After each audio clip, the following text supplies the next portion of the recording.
Hi everyone. Today in this video I am building a portrait. Kind of backwards actually. So what I mean by that is most people start a sketch or building their portraits or drawings from the ground up with graphite, and I'm going to use graphite last to do my shading. The initial mapping of this sketch portrait is going to be done in black acrylic ink. Now, the main reason I do it this way is because I cannot see graphite, when it's against a white page, unless it's super dark and I go in really hard and it just, indents the paper and it doesn't play nice. So I need to see my initial outlines and sketches in high contrast first. That presents some of its own challenges because there's no erasing. What you lay down is, not going to go away.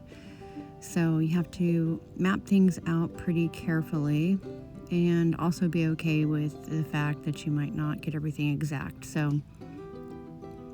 I'll allow for some discrepancies, but what I try to do is go in and make little marks, just like you would if you were going to do a structured drawing with, say, the Loomis method or some other types of guidelines. But I don't have the luxury of going in and erasing all those extra guidelines. So I'm making very careful marks.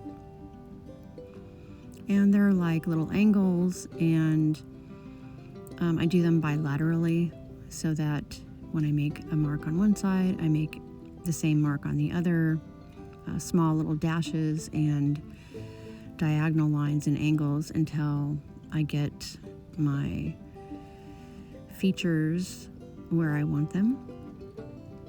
And then I play a little connect the dots kind of thing. And then I just start to build from there. So if that's helpful for people who like to sketch in pen or marker or anything else that is easy to see, but you just want to skip all the sketching and erasing portion of the graphite. I've done things in all kinds of different orders and experimented with different layers and different mediums. But me and graphite have a very precarious relationship. It's actually one of my favorite mediums because of the freedom of being able to kind of sculpt with it and get all the shading and blending. But the sheen that it has is so debilitating to my vision.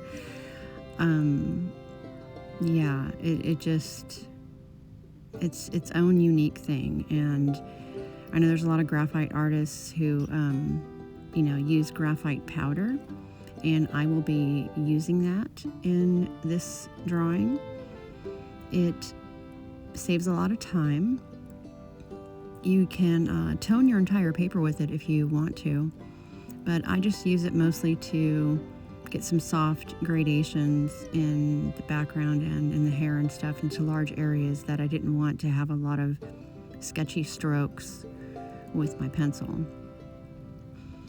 And this is like the last page or two of the sketchbook, so the hardcover on the back,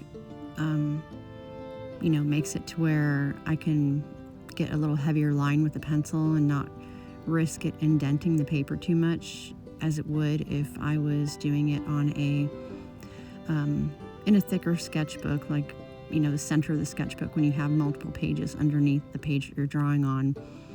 It gives it kind of a cushion and allows for too much pressure to indent the paper when you're drawing with the pencil. So if you have like a harder backboard against the drawing, then you can get sharper lines with your pencils and not have to push so hard, which creates that burnished and indented thing that colored pencil artists are often trying to avoid. So even though this isn't colored pencil, it's pencil, it does the same thing.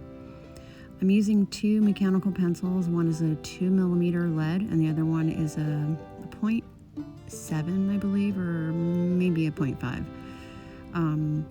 They're both about a 2B or a 4B. Not super dark, but soft enough.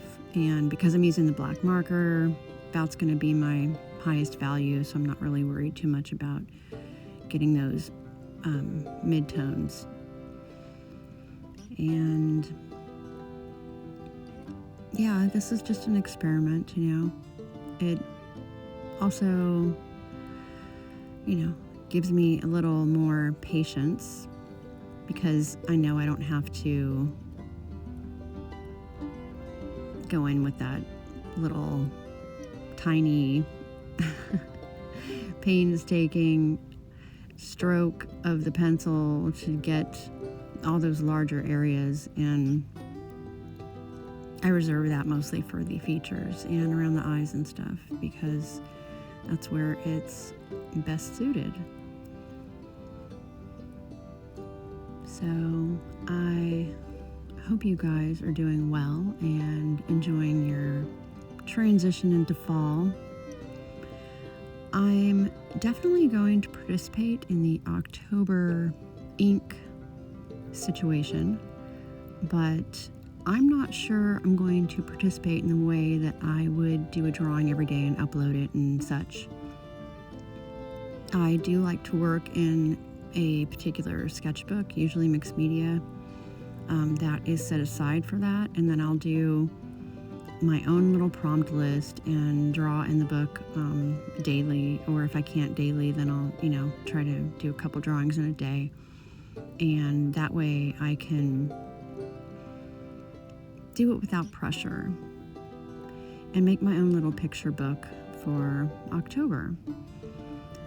I have lots of different ink mediums that I don't reach for that often, and October gives me an excuse to really dive into the ink medium and experiment with each one and see if I can come up with different combinations of how to use those inks together. And it's another one of my favorite mediums. I guess it depends which one is my favorite, by which one I'm just into at the moment. But yeah, ink, once I learned how to use a dip pen and tried out some fountain pens and calligraphy pens, I really enjoyed the unique style and marks that ink and dip pens make. So yeah, I will probably show some of those, post some of those, but not sure 100% if I'm going to be doing any videos on them unless, I get an impulse to do so. I'll definitely be sharing it here with you guys.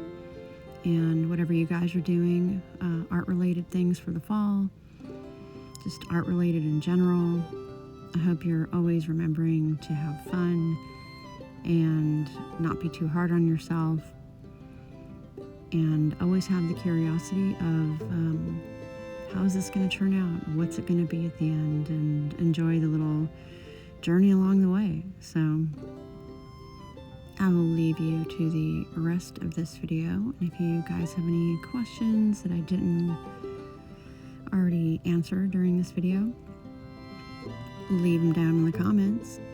And if you like this video and want to see more content like it, go ahead and hit that like button. Subscribe if you feel inclined to. And I will see you in the next one. Bye.